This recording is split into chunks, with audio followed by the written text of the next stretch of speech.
Humans are an ambitious thing. One giant leap for mankind. We feel the need to always move forward, and in regards to technology, we are. But as is the way with most things, our desire for innovation comes at a price, because karma lives in all things.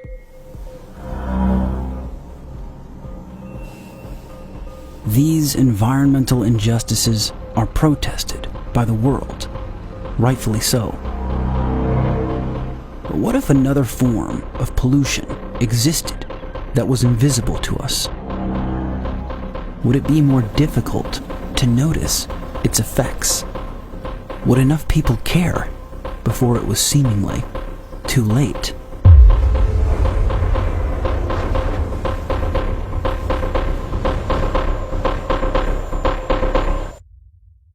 The biggest danger from cell phones, by far and away, is texting and driving. It has nothing to do with cancer. Precisely. Current estimates gauge that just north of 5 billion persons have a cell phone, using apps that send and receive electromagnetic radiation, or EMR. You can't see it or hear it. Electromagnetic radiation. This form of radiation occurs naturally on our planet, but with the rapid advancement in wireless technology, some experts claim the proliferation of man-made artificial EMR is dangerous to human health. These are the common symptoms that people start to experience. This is actually from a published paper on the health effects of wireless smart meters. As speaking now as a biologist and as a physician, was not designed to deal with the explosion of EMF activity in the environment. It's not just in the air, but in the land and the sea, everywhere. There's EMFs everywhere. You can't escape it. Electromagnetic radiation exists on a spectrum, ranging from ionizing radiation, like X-rays, which can move through you and take pictures, to non-ionizing radiation, like microwaves, which can heat up your favorite snack. Our cell phones, tablets, Wi-Fi routers, smart gadgets, and smart meters are all emitting and receiving microwave radiation, or RF radiation. Wireless technology emits and receives radiation with less than 2 watts of power. This causes only a tiny amount of warming, significantly less than the 1,000 watts used by microwaves. Fake videos went viral in 2008, showing what appeared to be cell phones popping popcorn. But as you can see, if you try this for yourself, it's bogus. The experts sounding the alarm on the harms of RF exposure are not doing so because of its very low heat emissions, but from the growing evidence that suggests the continuous use of our wireless devices come with side effects. We know that radiofrequency radiation of 3G and 4G are associated with a whole variety of different human health effects. Come with me. Current public exposure levels are at least 1 quintillion, that's 18 zeros, 1 quintillion times above natural background radiation, according to Professor Olle Johansson of the Karolinska Institute in Sweden. And there are studies, for instance, on the blood-brain barrier leakage, where the rats were exposed for 1 minute, not 1 year or anything like 1 minute. And at a very low exposure level compared to what you and I should stand, and they got this dramatic leakage of the blood-brain barrier. The blood-brain barrier is a filtering mechanism in the brain that blocks the passage of certain substances. Once compromised, it becomes more porous, allowing bacteria and other toxins to infect the brain tissue, resulting in inflammation or sometimes death. The barrier can be compromised from blunt force trauma, high blood pressure, developmental disorders, and exposure to radiation, including microwave radiation. This leakage is more common among children because a child's skull is much thinner. In the Journal of Microscopy and Ultrastructure, authors conducted a meta-analysis of peer-reviewed cell phone exposure studies from 2009 to 2014, concluding that children and unborn babies do face a greater risk for bodily damage that results from microwave radiation given off by wireless devices. This happens to be called a TES 593 meter. So you can see it's ranging from 0.5, 0.7. There is no safety level for microwave radiation for children. not one. The brain of a child absorbs twice as much radiation as an adult.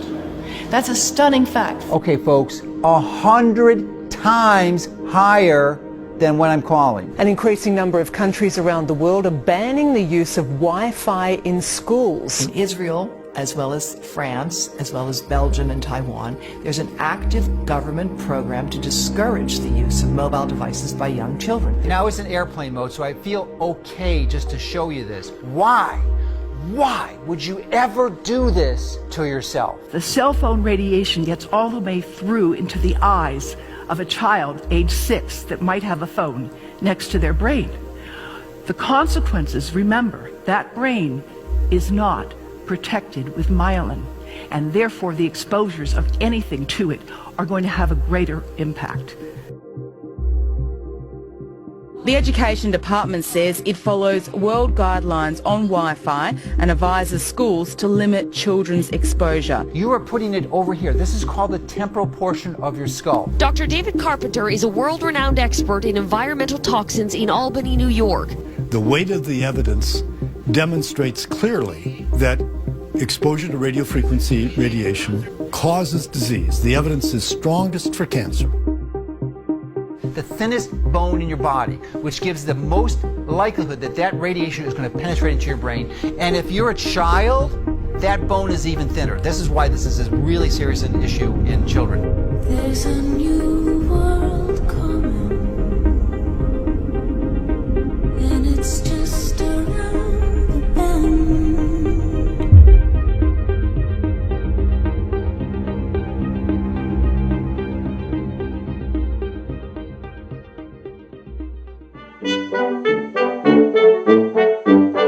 One reason scientists study rats is because their genetic, biological, and behavior characteristics closely resemble those of humans, and many symptoms of human conditions can be replicated in mice and rats. And this is Dr. Leif Salford. He's a neurosurgeon at Lund University Hospital and chairman of the Department of Neurosurgery. Since the late 1990s, he's led a team of researchers who have exposed thousands of laboratory rats to cell phone radiation, showing that even a very small amount can damage the blood-brain barrier. His results have remained consistent, and he calls the potential implications of his results terrifying.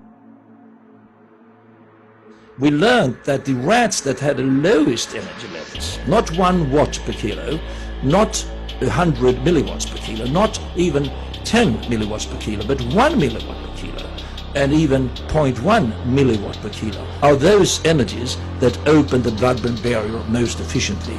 Shut him up. We have a lot invested in this ride. Shut him up!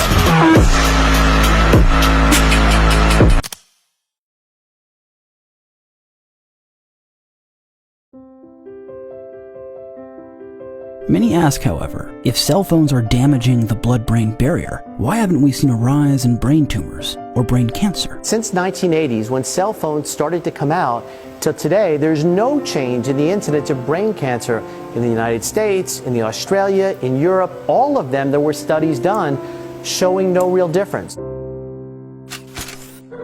This fails to consider latency, which is the amount of time that elapses between initial exposure and the diagnosis of cancer.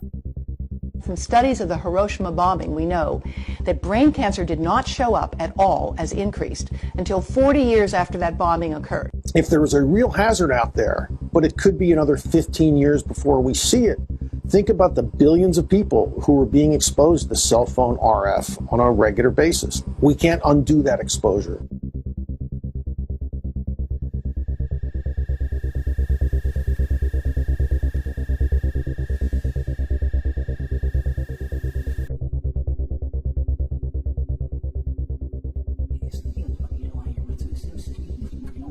But even if one completely dismisses the reality of latency, evidence shows that a particular kind of tumor has risen substantially, but the rise is difficult to find given the straight line in the mean average. Rates of glioblastoma, otherwise called glioma or GBM, are rising, with the placement of the tumor occurring in the temporal and frontal lobes. In one study, titled Brain Tumors Rise in Glioblastoma, authors stated in the abstract that this rise is mostly hidden in the overall data by a reduced incidence of lower-grade tumors. The World Health Organization says there are some indications of an increased risk of glioma for those who reported the highest 10% of cumulative hours of cell phone use. The reality is there's a significant increase in glioblastomas. Unfortunately, they're very, very deadly. I have listed peer-reviewed studies establishing the connection between non-thermal radiofrequency radiation from cell phones and brain cancer known as glioblastoma. The WHO has classified EMF as possibly carcinogenic to humans, Group 2B, a category used when a causal association is considered credible.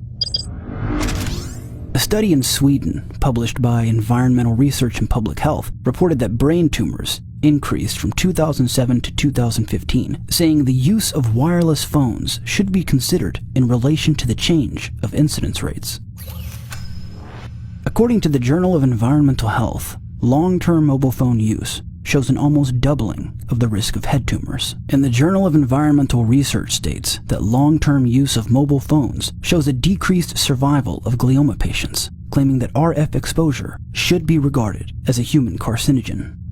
Now watch what happens when I move away. 7, under 10.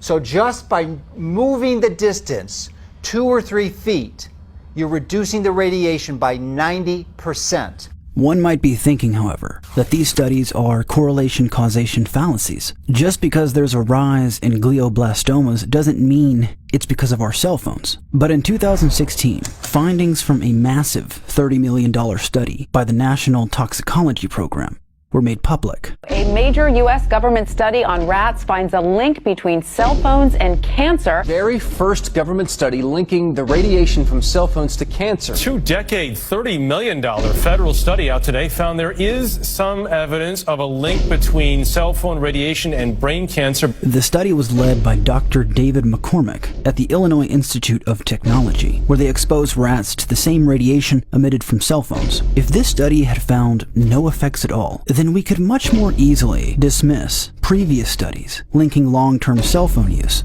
to the glioma tumor.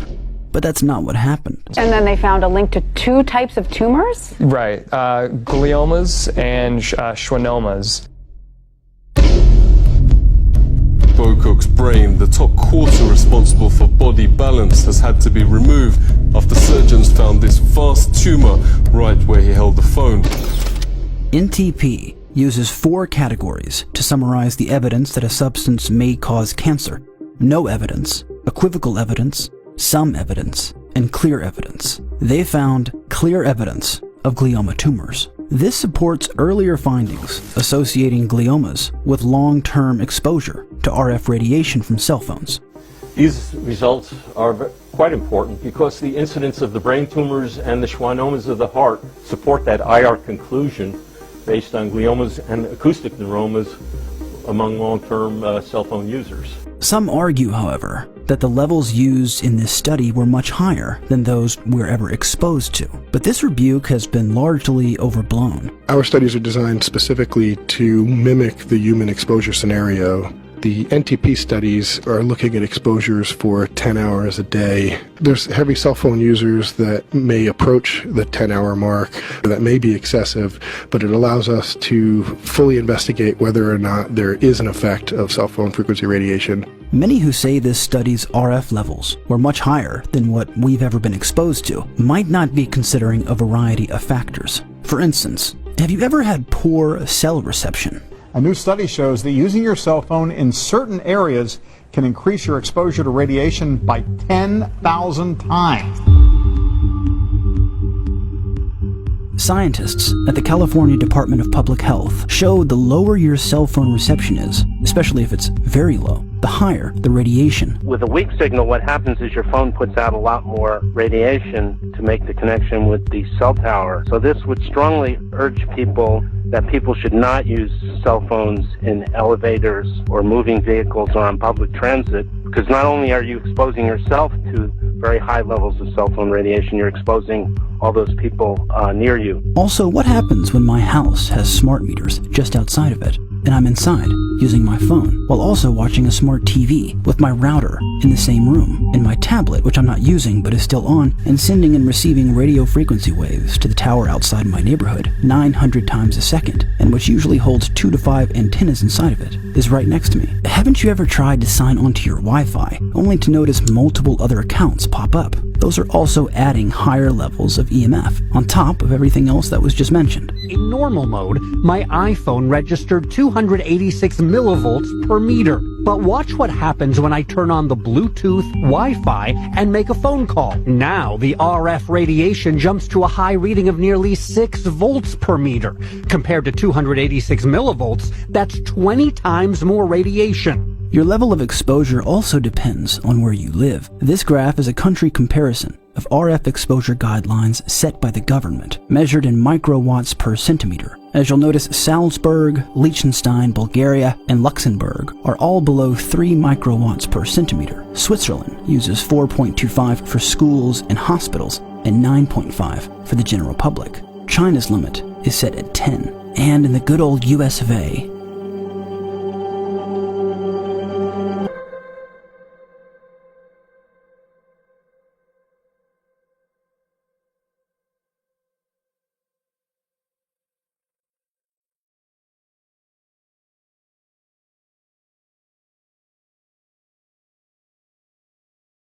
and with this amount of scientific information, it's no wonder that just like smoking cigarettes, insurance companies exclude coverage for EMF radiation. This is because EMFs are classified as a pollutant alongside smoke, chemicals, and asbestos. I want to tackle the subject of insurance. You know that neither Lloyd's of London nor Swiss Re will underwrite liability policies for electromagnetic radiation because they think the health risk is too great. In other words, they believe that when the lawyers get involved, and I know many of them, the companies who deliver this radiation to the public could be wiped out.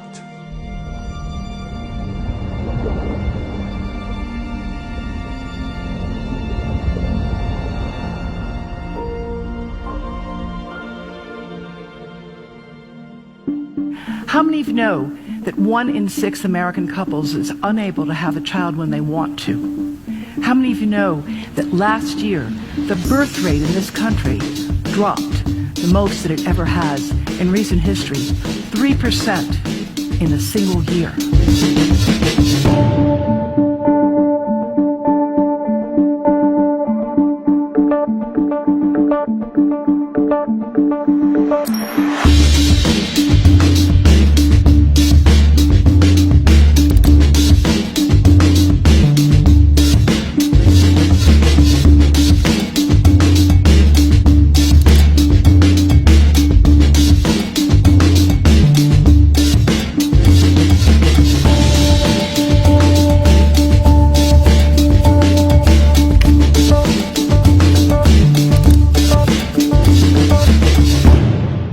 When people go to the Cleveland Clinic or go to infertility clinics all over the world, one of the first things doctors say to them is, where do you use your phone, and get it out of your pocket? Because the data on that are rock solid. Cell phones can damage sperm quantity and quality. A meta-analysis of all the literature on the effects of mobile phone radiation on male reproduction say the results of these studies have shown that RF EMR decreases sperm count and motility and increases oxidative stress. These abnormalities seem to be directly related to the duration of mobile phone use. Such a dramatic effect that they suggest women might not want to pocket their cell phones for a few days after trying to get pregnant so as to not put the sperm at further risk. Oxidative stress refers to elevated intracellular levels of reactive oxygen species that damage DNA. The effects from oxidative stress include diabetes, hardened blood vessels, inflammatory conditions, high blood pressure, heart disease, and cancer. A meta-analysis of studies on the potential for EMF causing oxidative stress was recently published by Oxidants and Antioxidants in Medical Science. They said they found altogether 80 currently available papers, of which a remarkable part, 92.5%, reported the detection of significant oxidative stress, saying it is clear that the substantial overproduction of ROS under low-intensity RF exposure could cause a broad spectrum of health disorders and diseases, including cancer in humans.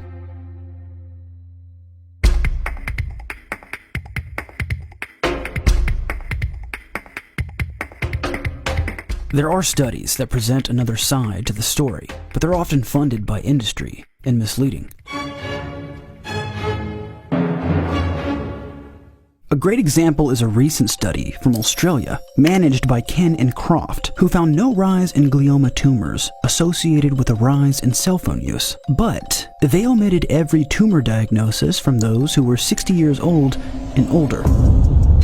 The average age for the onset of glioma is 62, with the greatest incidence in people 65 and older. So if you're trying to find a nationwide rise in glioma, why leave out a demographic that has the majority of tumors? A simple Google search will show that those 60 and up hold the bulk of tumor cases. A recent study in England found glioma tumors nearly doubled, with the majority of the rise, 63%, found after the age of 59. The authors of the England study criticized the work of Ken and Croft, saying if we had eliminated that group, we would have reached a similar conclusion, saying the Australian paper is nothing more than misleading pseudoscience and should be withdrawn. Ken and Croft do acknowledge the noticeable rise in glioma for younger patients, but attribute every case to advancements in MRI technology.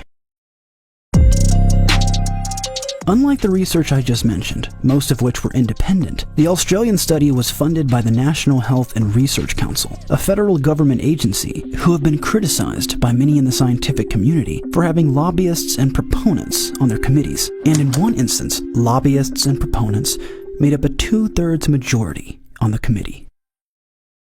Practice these words in front of the mirror. Although we are constantly exploring the subject, currently, there is no direct evidence that links cell phone usage to brain cancer. But there's one organization that goes farther than anyone, claiming that cell phones are completely safe.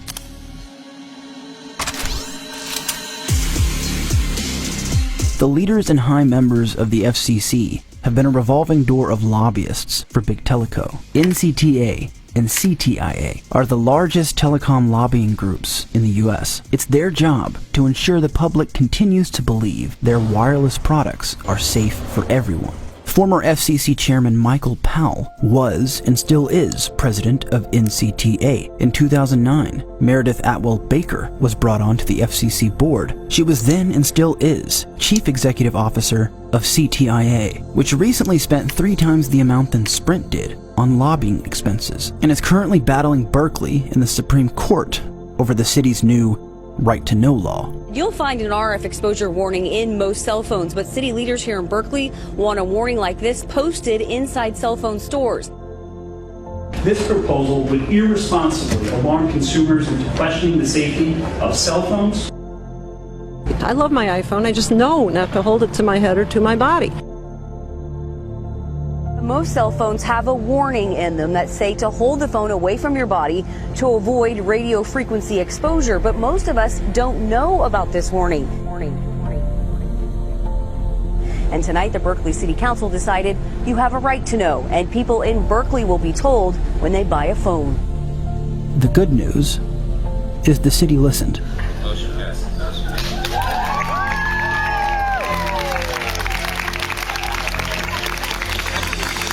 The bad news is they were then sued by CTIA, claiming they'd violated their free speech. The law has now been sent back to the 9th Circuit for further review. And in 2013, President Obama appointed Tom Wheeler to the FCC, former CEO of both NCTA and CTIA. Tom, you delivered $1 million bribe to the Obama administration, which led to your appointment. You represented the industry for 12 years, and that's all you're going to represent from here on out. Your exposure I'm going to ask you... Cancer. When's the FCC going to warn innocent children about getting brain tumors?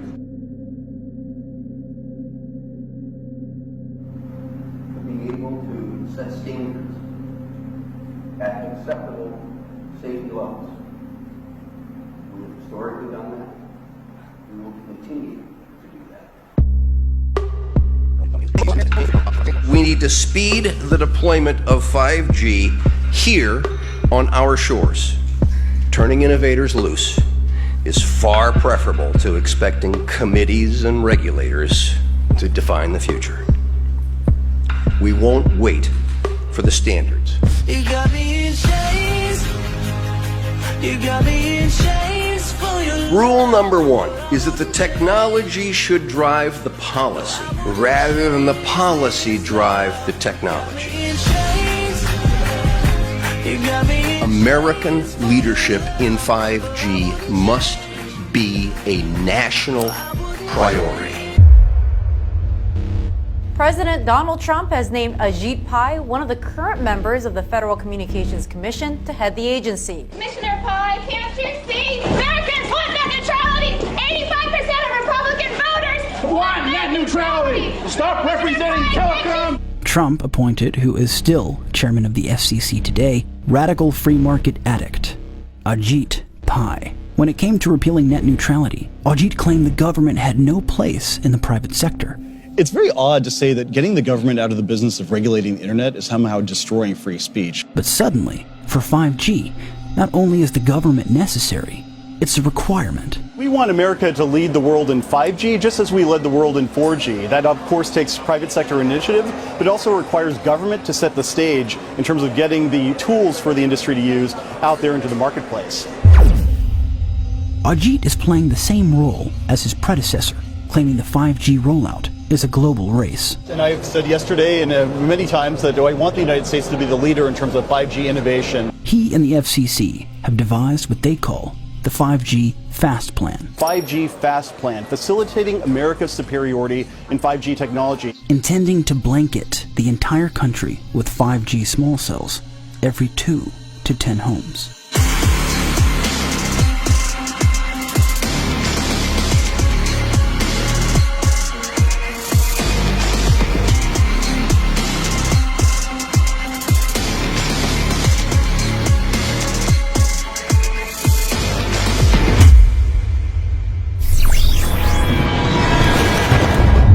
The reason industry claims to need so many small cells is because 5G uses millimeter waves, which travel shorter distances and are more easily blocked by walls, even foliage. To compensate for this, engineers have found a way to direct the waves into narrow beams and intentionally point them toward designated areas. The antenna arrays create this steerable beam, which helps concentrate the energy. The beams get pointed at the user. But for some reason, the CEO of Verizon has a different story. Can you get through trees? Can you get through leaves? Can you actually get somewhere where you don't need cell sites 25 feet from my house? Yeah, well, those were some of what I called the myths of millimeter wave. We have now busted the myth that it has to be line of sight. It does not.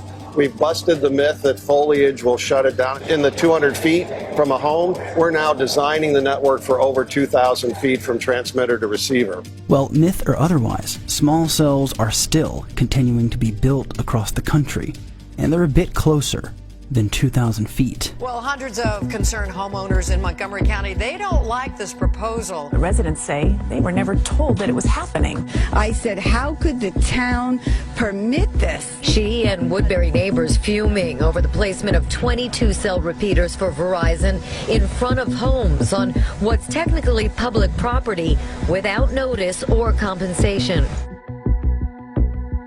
I have been telecommuting for a number of years. I used to own a consulting firm. I have never, ever heard anyone say they can't move to Montgomery County for lack of internet access service now. From wireless providers who are pushing for the right to use public rights of way like sidewalks and power poles to install millions of small cell towers. This is the beginning of a nationwide battle between concerned citizens and big teleco And since Ajit Pai suddenly loves his bureaucracy, he's totally fine having it all mandated by the federal government. But telecommunications consultant Rusty Monroe says the bill being considered by lawmakers, HB 310, is heavily weighted in favor of providers, not communities. It should not be about money. It should be about community needs. When we bought into our communities, we bought into residential communities. We did not buy into communities that would have eyesores. It gives them the authority, as long as they're in the rights of way, to effectively put them wherever they want. 98% of the communities are not going to know how to deal with this issue. I wish we could change the federal law. We can't change the federal law. Even the FCC is not a health agency. Keep that in mind. Read the FCC is not a health agency. Mr. Science. Just one point. The FCC is not a health agency, but it is a federal agency. And the problem for the county is that we are preempted.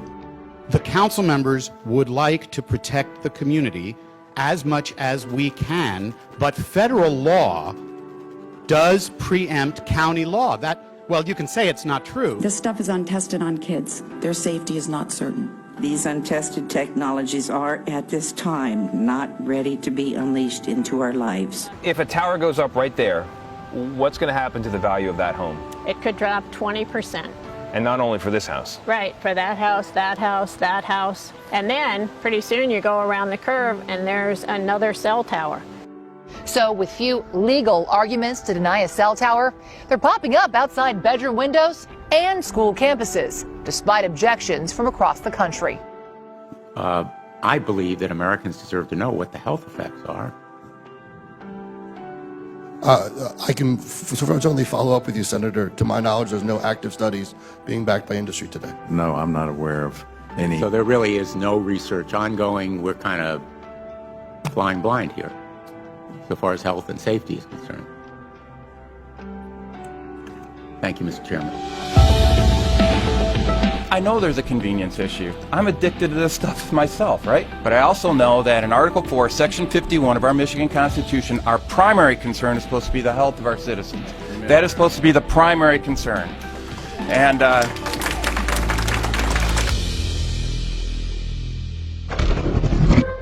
With cell phones, we now know, given the evidence and per the hidden recommendations in our phones, not to put it in our pocket or on our ear. But the real danger with 5G is that sooner or later our country will be surrounded by it, and no one knows exactly how it will affect us.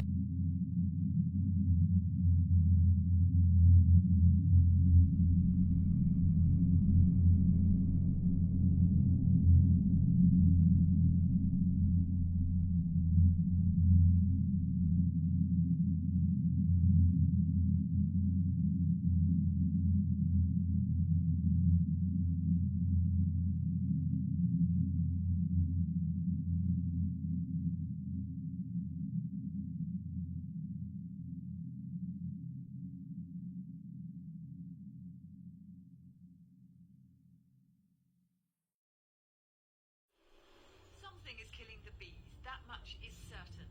Britain has seen a 17%